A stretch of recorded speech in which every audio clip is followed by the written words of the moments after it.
everybody. Today, Hani is going to continue reading Wonka, inspired by Roald Dahl's Charlie and the Chocolate Factory. Chapter 10, A Magic Trick. That night, Willie sat in his room in a cloud of chocolate, hammering and molding and throwing ingredients over his shoulder into a gluey mixture.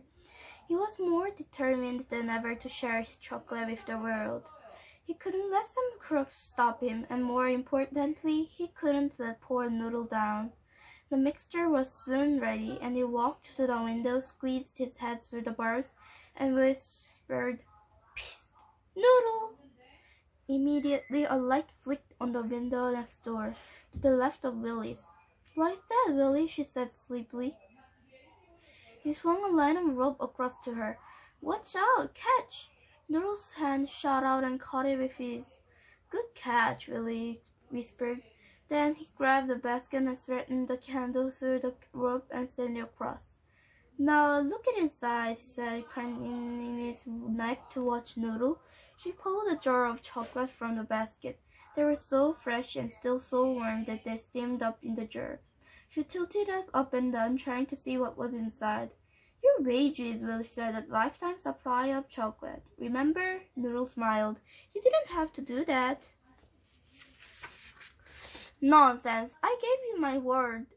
"Well, thanks," she said. "I've got something for you too." Then she rolled up a piece of paper and put it in the basket, sliding it back to him.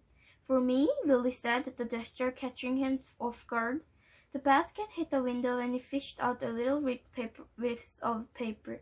There was something scrawled on it, a sort of pointy with a couple of legs like a milking stool. Held it upside down, and much to his relief, he figured out what it was. "It's a drawing of a glass half full." "Thank you, Noodle. I do feel this perfectly captures our attitudes this past few days. We could very easily have given up. Then you delivered me some slops and reminded me that I am Willy Wonka and It's an A," Noodle said, interrupting him. "You know, the first letter of the alphabet. I'm teaching you to read." "Oh, Noodle," Willie said, holding up a piece of paper to his heart and hugging it. "You have already given me so much. Honestly, I think I'm going to find reading impossible, but it's a nice gesture." "You will learn," Noodle said firmly. "I can't have my business partner being eaten by a tiger, or nearly eaten." "So we're a business partner?" Willie asked excitedly. Noodle shrugged casually. "Well, sure, but I don't know how we're going to sell any chocolate. Every time the police show up, you need to disappear then into thin air." "Like a magician," Willie gasped, and soon a great big grin was spreading across his face. "But magicians use lots of stuff, cards and rabbits and ropes and pulleys and trapdoors, and we don't have any of those." The light in the room next to Noodles flicked on. "As a matter of fact, you do," Pepper said. "What?" Willie and Noodles said at once, leaning out as far as they could so they could see her. "There are trapdoors all over the city," Piper explained.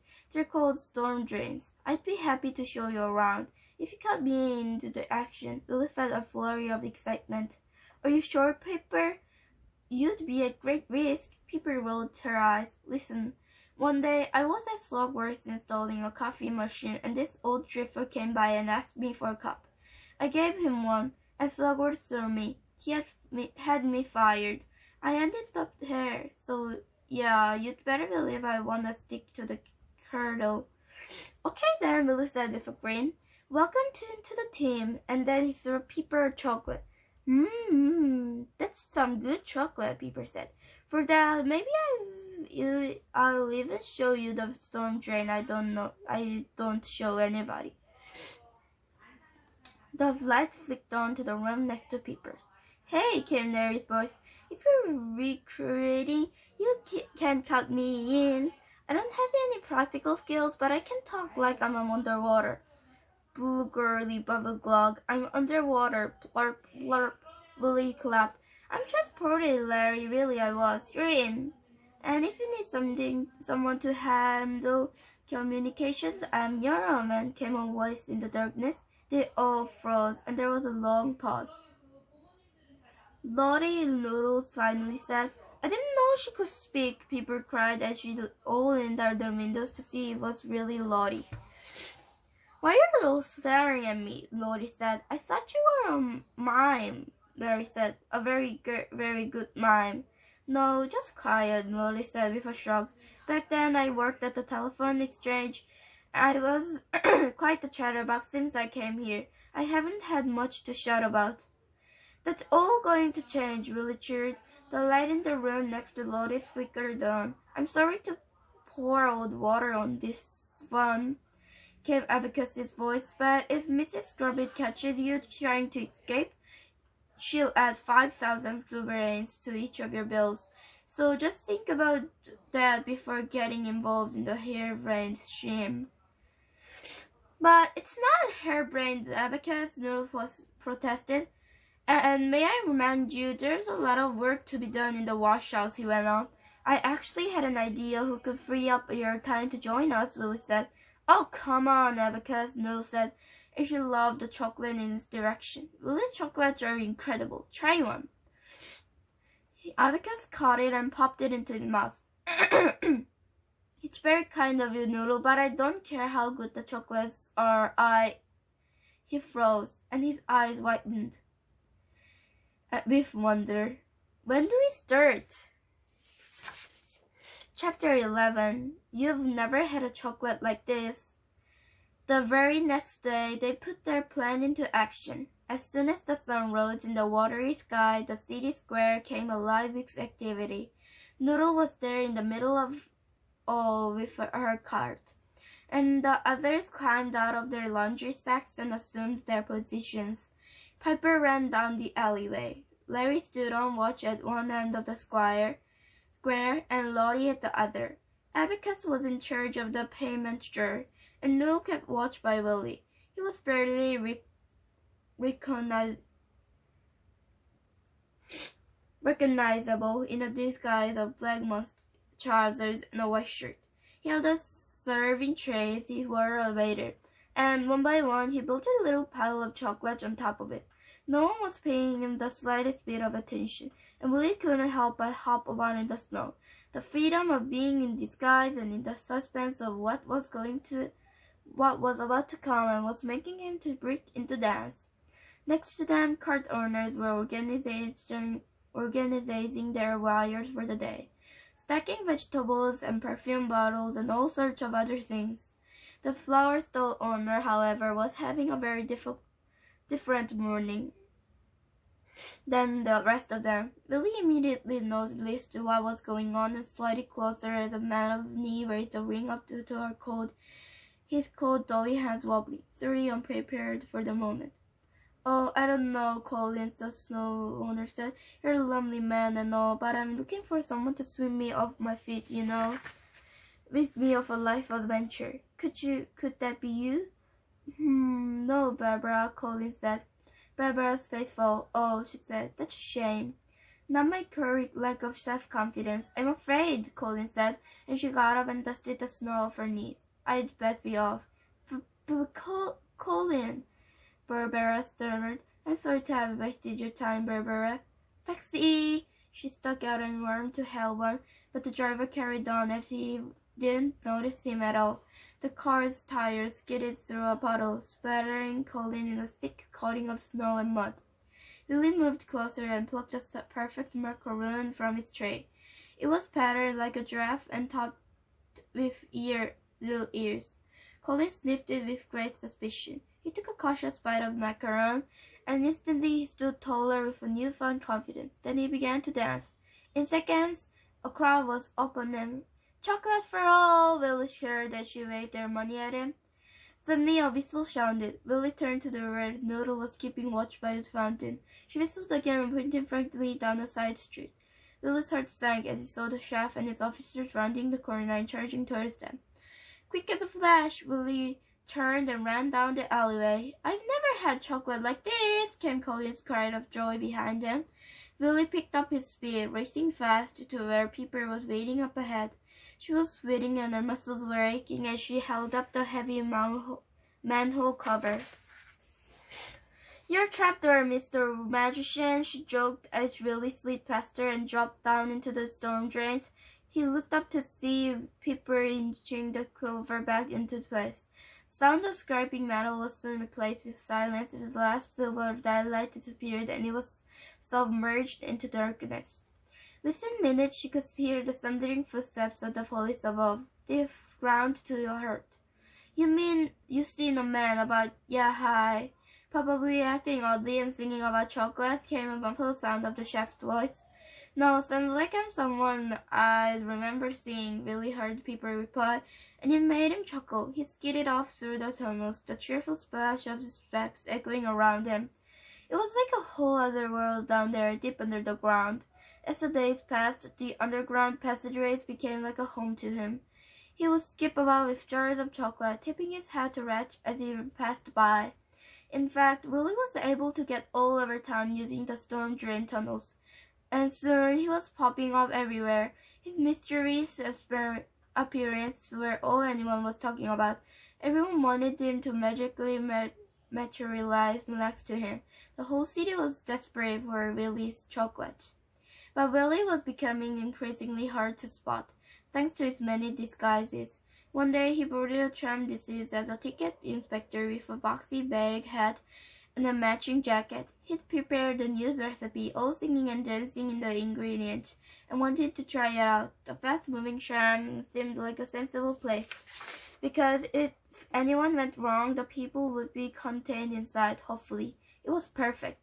"Look, look! I've got a Wonka chocolate!" a lady in the train cried with joy as Willie placed a luminous red chocolate in her palm. All the other passengers were up out of their seats immediately, shouting and squalling. "It's him!" They stretched their arms out, pleading for him to hand them a chocolate too. "Just one bite and you'll be dancing to your own tune," Willie said, and the passengers watched in amazement as the woman who had just swallowed the chocolate began to dance. She threw her arms in the air and started kicking her legs. Willie threw the contents of a jar into the air and everyone jumped, catching the falling chocolate, some straight in their mouth. Soon the whole tram was singing and dancing. Some said deadly, others were flinging themselves around with wild abandon. One woman in particular was doing repeated high kicks and knocking everyone's hats off. Willie sat down at the back of the carriage, crossing his legs and reclining with a satisfied sigh. He stared down at the idol of the commotion of his own making and felt delighted with himself. The wash-house workers were already nearby. Lottie and Larry kept watch. Pepper was on storm drain duty, identifying the best escape route, and Abacus managed the money. Noodle's job was to help Willie hand out the chocolate. Of course, every selling day always ended abruptly, with one of the wash-house workers sounding an alarm of the chef charging in, and the tram ground to a halt in the stop, and chef climbed aboard. But Lottie was quick. She sounded the alarm with two short whistles, and Willie immediately raced over to Pepper, who raced in a hatch in the floor. From there, Willie dropped down and straight into an open storm drain below. "He was just here!" Willie half-roared in a fury as he began throwing passengers left and right in frustration. "Where did it go?" The passengers carried on singing and dancing as the chef's face turned positively purple with fury.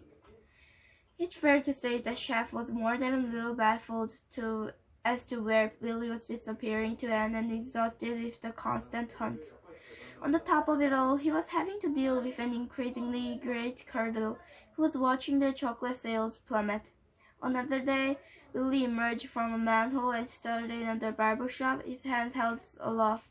In each fist was a deliciously creamy eclair topped with that looked suspiciously like a real mustache. "Try my eclair, sir."